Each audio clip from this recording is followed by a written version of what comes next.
अस्सलाम वालेकुम नाजरीन, प्रोग्राम बात निकलेगी के साथ मैं हूँ आसिया रियाज। नाजरीन, 18 और 19 अगस्त को दिल्ली इंडिया के अंदर एक पाकिस्तान और इंडिया पार्लियामेंट्री डायलॉग कंक्लूड हुआ। उस डायलॉग के नतीजे में जो जॉइंट स्टेटमेंट या एलामिया सामने आया, उसमें दोनों अतराफ के पार्लियामेंटेरियंस ने इस बात पे जोर दिया कि इंडस वाटर्स बेसिन ट्रीटी के तहत जो भी पाकिस्तान और इंडिया के आउटस्टैंडिंग इश्यूज हैं उनको फ़ौरन हल किया जाए। और स्पेशली जो पाकिस्तान के कंसर्न्स हैं कि पाकिस्तान को जो अवेलेबिलिटी ऑफ वाटर है वो और timing of availability of water के मतलब जो तमाम मसाइल हैं उसको भी अर्जेंटली एड्रेस किया जाए। पार्लियामेंटेरियंस की हद तक तो ये रियलाइजेशन है कि पाकिस्तान और इंडिया के दरमियान जो मसाइल हैं पानी से को लेके वो एक इम्पॉर्टेंट मसाइल्स के इम्पॉर्टेंट इश्यूज़ के ज़रिए या इम्पॉर्टेंट इश्यूज़ की सूरत में सामने आते हैं। वो उतने ही इम्पॉर्टेंट कंसिडर किए जाते हैं जितना कि खित्ते के अंदर टेररिज्म को इंडिया अहमियत देता है या जो पाकिस्तान और इंडिया के दरमियान दूसरे मसाइल हैं जो कॉम्पोजिट डायलॉग का हिस्सा हैं। लेकिन पाकिस्तान और इंडिया के दरमियान पानी के मसाइल आखिर हैं क्या? इंडस वाटर्स ट्रीटी दोनों ममालिक के दरमियान मौजूद है। उसके होने के साथ साथ और दोनों ममालिक ये एग्री करते हैं कि ये ट्रीटी दोनों ममालिक के मफाद में है और इसको कंटिन्यू करना चाहिए। हम ये जानने की कोशिश करेंगे इस प्रोग्राम के अंदर कि जो इस वक्त आजकल के मसाइल हैं जो पाकिस्तान और इंडिया के दरमियान है, वो किशन गंगा को लेके हों या वो लार्जर मसाइल हों जो इस वक्त अखबारों के अंदर आ रहे हैं कि इस वक्त इंडिया की जो टाइमिंग है ऑफ रिलीज ऑफ वाटर है वो पाकिस्तान को सूट नहीं कर रही। हम ये बात करने के लिए हमने दो एक्सपर्ट्स को अपने प्रोग्राम में दावत दी है। हमारे साथ इस्लामाबाद स्टूडियो में मौजूद हैं अरशद अब्बासी साहब जो SDPI को रिप्रेजेंट कर रहे हैं यहाँ पे, और हमारे साथ लाहौर में मौजूद हैं former water commissioner of Pakistan Syed Jamat Ali Shah sahab. आप दोनों को प्रोग्राम में खुश आमदेद। जमात अली शाह साहब, मैं आपसे शुरू करूंगी।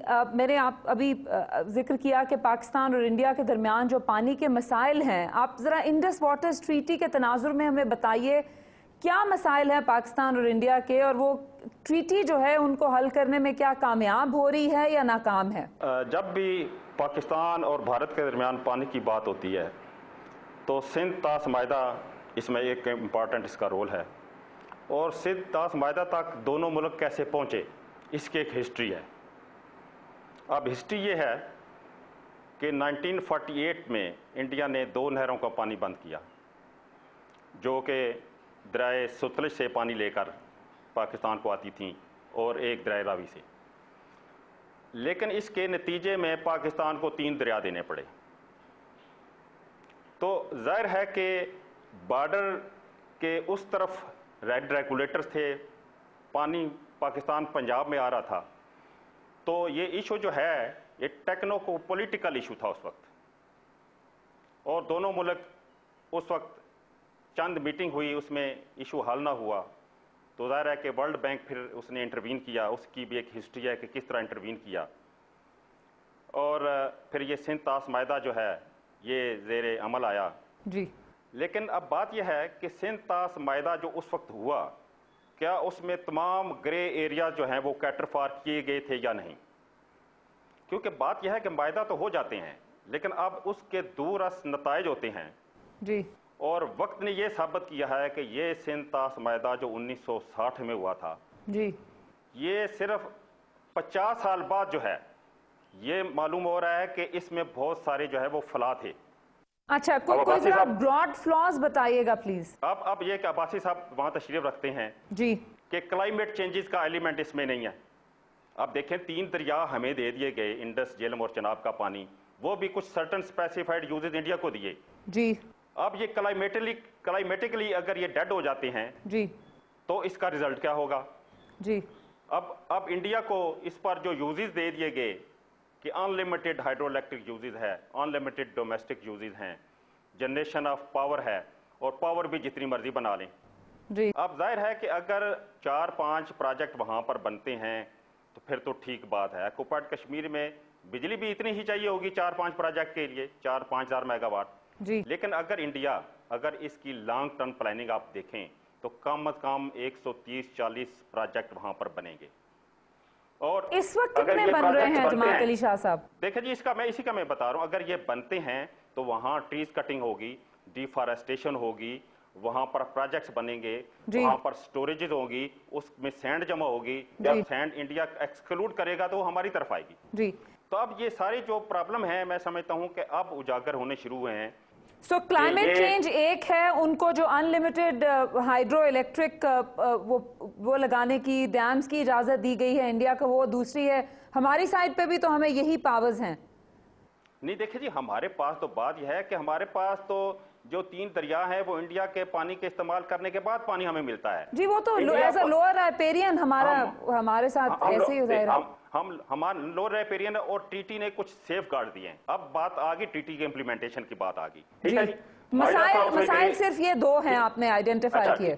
ठीक है जी, एक हो गया कि ग्रे एरियाज क्या थे, अब ये इम्प्लीमेंटेशन की बात आ रही जी। अगर इसकी implementation in letter and spirit नहीं होती जी तो जाहिर है कि पाकिस्तान को नुकसान उठाना पड़ेगा। इस वक्त आप कह रहे हैं कि इन लेटर एंड स्पिरिट इम्प्लीमेंटेशन नहीं हो रही।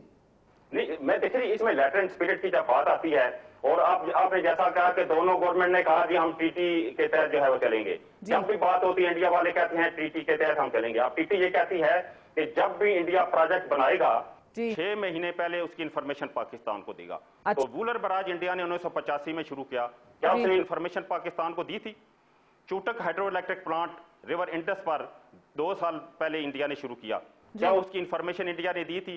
बगल यार कंस्ट्रक्शन के बाद उसकी इनिशियल फिलिंग हुई, यूनिलेटरल इंडिया ने जो है उसकी जो है जो इनिशियल फिलिंग जो है वो की है। डाटा कंप्लीट नहीं इंडिया होता। आप कह रहे हैं कि इंडिया उसको इन लेटर एंड स्पिरिट कंप्लाई नहीं कर रहा। देखो ये तो बड़ा बहुत वादिया है। जमात अली शाह साहब ये कह रहे हैं कि उसके अंदर बहुत मसाइल हैं। आपका क्या व्यू है कि क्या ट्रीटी शुड होल्ड या पाकिस्तान और इंडिया को एक फर्दर किसी आर्बिट्रेशन या किसी और एक फर्दर ट्रीटी की तरफ या फर्दर एग्रीमेंट की तरफ जाने की जरूरत है? नहीं आसिया, बिल्कुल नहीं। देखिए जो ट्रीटी है ये आप 1960 में ही साइन हुई थी जी। आज तकरीबन इसको 50-51 साल हो चुके हैं जी। पूरी दुनिया में ये ट्रीटी एज ए मॉडल मानी जाती है। Absolutely. पूरी दुनिया के जो स्कॉलर्स हैं वो भी कहते हैं कि 2 हॉस्टाइल्स कंट्री और उनके दरमियान अगर जिस चीज़ ने अभी तक रिटेन किया और जिस एग्रीमेंट ने मेंटेन किया, 3 जंगें सर्वाइव की हैं, वो इंडस वाटर ट्रीटी है। क्लॉज है कि अपडेट हो मुझे सकती एक मिनट दीजिएगा ना। देखिए ये तो हुई थी 1950 में साइन हुई थी। इसमें जो नॉलेज था 1940 और 1950 के दरमियान वो सारा हाइड्रोलिक इनकॉर्पोरेट किया गया था। ये सारा नया नॉलेज है। अब जब पहली तो बात ही जब बगलियार डैम का केस का डिसीजन हुआ था तो उसके अंदर जो न्यूट्रल एक्सपर्ट ने उसकी इंटरप्रिटेशन इस तरीके से की थी कि बहुत सारा जो न्यू नॉलेज है वो इनफैक्ट मेरे ख्याल के मुताबिक वो इनकॉर्पोरेट हो गया है।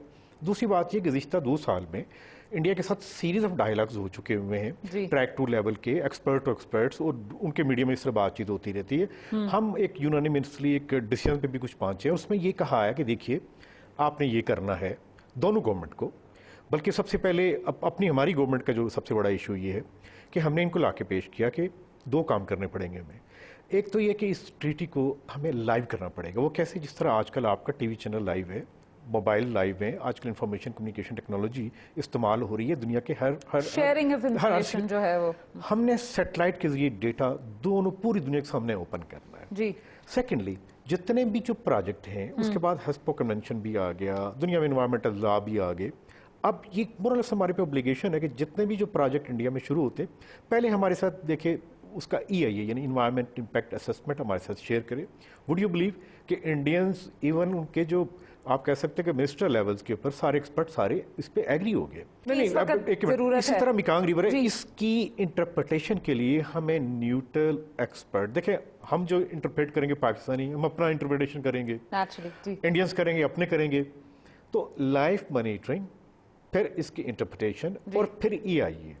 लेकिन यहाँ पे जो सबसे बड़ा इम्पेडिमेंट है, आपने अपने प्रोग्राम के इंट्रो में कहा था कि हमारे पार्लियामेंटेरियन वहाँ पे गए। हमारी पार्लियामेंट और हमारी गवर्नमेंट ने आज तक ministry of water and power से ये कभी नहीं पूछा कि वो जो स्टेटमेंट्स आई थी जो हमने मूव करनी थी we as a lower opinion, क्या इन्होंने फॉरवर्ड किया? मैं अरशद अब्बासी साहब ये हम बात जारी रखेंगे। हमने नाज़रीन एक छोटा सा कमर्शियल ब्रेक लेना है। Don't go away, will come back and यही गुफ्तगू दोबारा जारी रखेंगे।